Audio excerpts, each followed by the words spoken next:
I am so thrilled to be here with Jacques Pepin. Thank you so much for having me. Thank you for having me.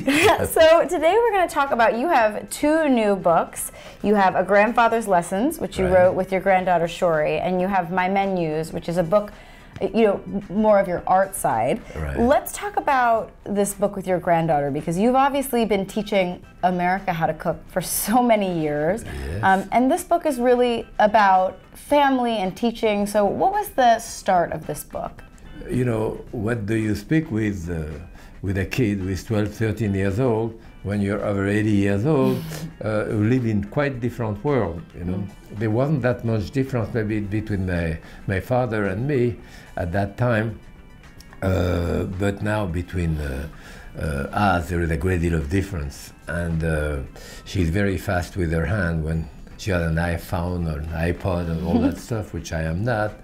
So it's a, you know, it's a point of at which we can converse together, and it's a kind of a canvas, you know, on which we can start talking about one thing or another, and that lead to other type of discussion. You know, from going to the garden, getting the food, to going to the market. I tell her, just pick me some tomato, I want them ripe, make sure, smell them too. So, you know, it started when she really was an infant, and when she was small, and her father is a chef anyway, and she had a big garden, so she is used to that. So we started doing things together, and I already like to simplify a recipe, and I super simplify those, but I did not really condescend to doing little funny thing with kids. No, those are very good recipes. We have great fish recipe and others. We even have instruction how to fold napkin or table manner or stuff like this, you know, so it's fun. So I think that for a lot of people, you know, the next generation is going to be growing up in a world of not only iPhones and technology, but also where you can order food, where there's so many different ways to kind of avoid cooking. Is it important to kind of continue that teaching for the next generation? And do you have to think about teaching this generation differently than the way that you taught cooking to so many Americans over the last number of generations? Probably, slightly differently, but you know, it always amounts to the same thing. It amounts to the ingredient that you have and what you do with them. And in a sense, there has been a kind of a déjà vu, you know, coming back when I was a kid.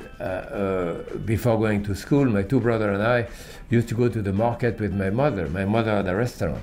I count 12 restaurants in my family history, 12 women. I'm the first male to go into that business. So my mother had a restaurant about 5, 8, 10 blocks, whatever, from the market along the Saône River in Lyon.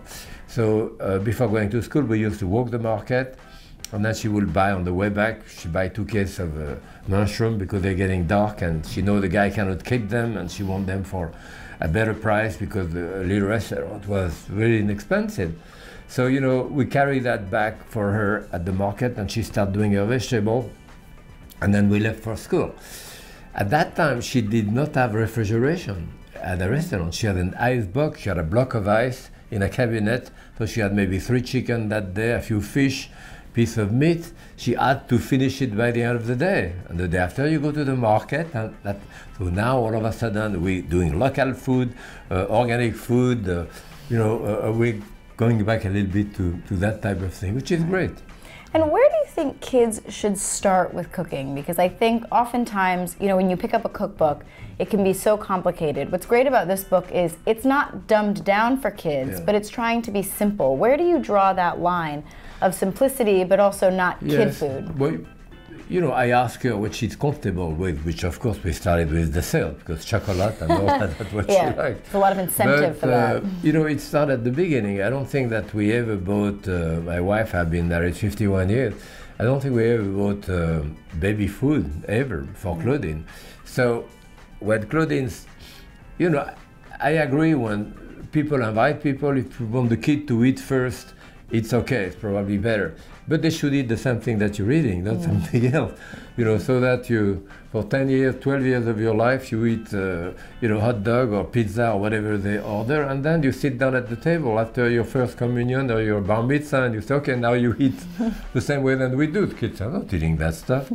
So, Claudine, we use anything we ate, I put in the blender. The blender just came out at the time and made a puree. We didn't put too much seasoning in it, so that she would have the same taste, so that by the time she sit with us at the table when she was maybe 8 years old, if my wife did spaghetti and clam sauce, well, she knew that taste. She had that in a puree when she was a kid, you know. So I think it's important to start there. When Claudine was 2 years old, I hold her in my arm, and she was in the kitchen with me, and I made stir the pot. So she stirred the pot. So she, quote, made it with her father. So she going to taste it because she made it, you know. That's another thing. You know, you never also congratulate kids when they eat Brussels sprouts or whatever, you know, or whatever we had that night, you put on the table, people eat it too, but I see people getting on their knees because the kid eats spinach. Well, the kid wants some type of reward. So, you know, that's not part of the way we did it. It was a much more natural thing. And you find out that the kid loves string beans for a month, and then he hates string beans for another month, and then, you know, it changes fine. You go with the flow, but the kid has to be there, to be involved. There is no place like the kitchen, in my opinion, for a kid coming from school.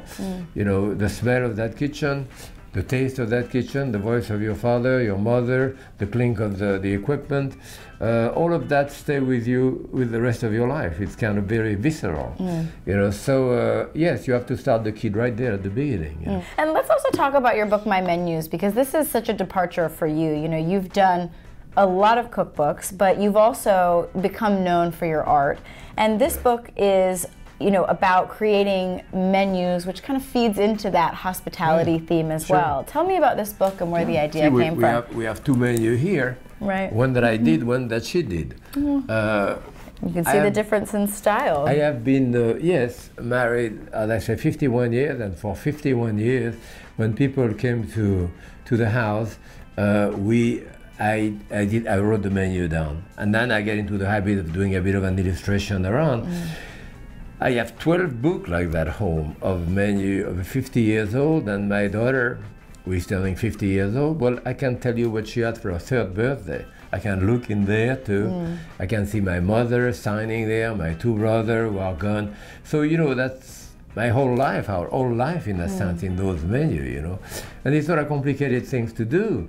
You don't have to do an illustration even. You do, you know, you write down the menu, and for the big holiday, Thanksgiving, to any type of, you know, birthday or special occasion, and people sign, say funny things on one page, and that's basically what I wanted to do there. I did about 50 menu, I mean 80 menu, I don't know how many we have here, and people sign on one side, and you write the menu in the other thing. So, you know, this is, so I did a template, if you want, for people to write their own menu and create their own memory, you know, out of this. Well, Jacques, thank you so much for taking the time to talk to us about your 2 new books. We look forward to seeing what's next, as always. Thank you for having me.